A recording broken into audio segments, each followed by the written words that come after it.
दोस्तों, आज की हमारे इस वीडियो में आप सुनेंगे करवा चौथ व्रत की संपूर्ण कथा। बहुत समय पहले की बात है। किसी साहूकार के 7 बेटे थे और उनकी एक बहन करवा थी। सभी सातों भाई अपनी बहन से बहुत प्यार करते थे, यहाँ तक कि पहले उसे खाना खिलाते फिर स्वयं खाना खाया करते थे। एक दिन जब करवा चौथ का व्रत आया तो करवा अपने ससुराल से मायके आई हुई थी। शाम को जब भाई खाना खाने बैठे तो अपनी बहन से भी खाना खाने का आग्रह करने लगे, लेकिन बहन ने बताया कि आज उसका करवा चौथ का निर्जला व्रत है और वह खाना चंद्रमा को अर्घ्य देकर ही खाएगी। अपनी बहन को भूख प्यास से व्याकुल देख सबसे छोटे भाई ने पहाड़ी पर जाकर एक दीपक जला दिया और उसे चलने की ओट में रख दिया। वापस आकर अपनी बहन से कहने लगा, बहन, चांद निकल आ गया है, तुम अर्घ्य देकर खाना खा लो। करवा भागी भागी अपनी भाभीओं के पास गई और कहने लगी, भाभी चलो, चांद निकल गया, अर्घ्य देकर खाना खाते हैं। भाभियां सारी बातें जानती थी। वह बोली, बाईसा, अभी आपका चांद निकला है, आप अर्घ्य देकर खाना खा लो, हमारा चांद निकलने में अभी समय है। करवा भोली भाली भाभियों की यह बात समझ नहीं पाई और चंद्रमा को अर्घ्य देकर खाना खाने बैठ गई। जैसे ही पहला निवाला तोड़ा तो उसमें छींक आ गई, दूसरा निवाला तोड़ा तो उसमें बाल निकल गया और तीसरा निवाला तोड़ते ही उसके ससुराल से खबर आ गई। जैसे भी हालत में है तुरंत अपने ससुराल पहुंचे। सेठानी करवा को विदा करने के लिए जैसे ही कपड़े निकालने लगी तो कभी उसके हाथ में काला कपड़ा आया तो कभी सफेद। यह देखकर सेठानी को बहुत चौंकने लगी। वह करवा से बोली, बेटा, रास्ते में जो भी मिले उनके पैर छूती जाना। जो भी तुझे सच्चा सुहागन होने का आशीर्वाद दे तो वही अपने पल्ले में गांठ बांध लेना। माँ की यह बात सुनकर करवा अपने ससुराल के लिए निकल पड़ी। रास्ते में जो भी मिला करवा उनके पैर छूती गई। सभी उसे कहते रहे, खुश रहो, खुश रहो, लेकिन किसी ने भी उसे सच्चा सुहागन होने का आशीर्वाद नहीं दिया। अब करवा जैसे ही अपने ससुराल पहुंची तो घर के आंगन में छोटी ननद खेल रही थी। करवा जैसे ही ननद के पैर छुई तो वह बोली, खुश रहो, सुखी रहो, पूरी सुहागन हो, दूध नहाओ, पूत फलो। छोटी ननद के ऐसा आशीर्वाद देने पर करवा ने अपने पल्ले पर गांठ बांध ली। जैसे ही वह अंदर गई तो देखती है आंगन में उसके पति का शव रखा था और उसे ले जाने की तैयारी की जा रही थी। यह देखते ही करवा रोने लगी, विलाप करने लगी और कहने लगी, मैं इन्हें कहीं नहीं ले जाने दूंगी, इन्हें कहीं मत लेकर जाओ।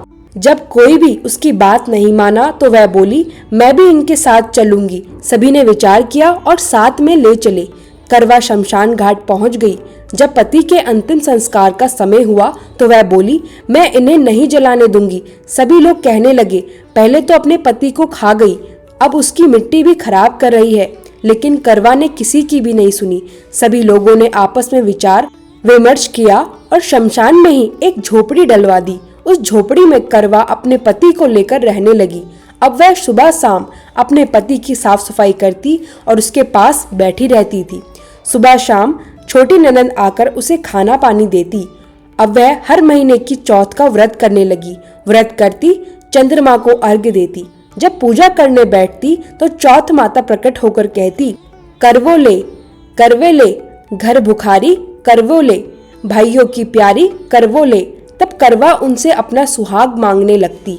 हर महीने की चौथ माता उससे कहती, तेरा सुहाग हमने नहीं लिया है। ऐसा करते करते आश्विन की चौथ आई तो करवा उनसे कहने लगी, माता, मैं 12 महीने से यहाँ बैठी चौथ का व्रत कर रही हूँ, अब तो मुझे मेरा सुहाग वापस लौटा दो। तब आश्विन की चौथ माता करवा से कहने लगी, तेरा सुहाग हम नहीं लौटा सकते, तुझसे बड़ी कार्तिक बड़ी चौथ माता नाराज है। यदि तुम अपने पति के प्राण वापस चाहती हो तो उनके पैर पकड़ लो और ना छोड़ना। 16 श्रृंगार का सारा सामान तैयार रखना। यह कहकर चौथ माता अंतर ध्यान हो गई। जब बड़ी चौथ आई, करवा ने छोटी ननद से 16 श्रृंगार का सारा सुहाग सामान मंगवाया। ननद गई और माँ को बताया। सास ने कहा कि पागल हो गई है, जो मांगे दे आओ। छोटी ननद ने सब सामान लाकर करवा को दे दिया।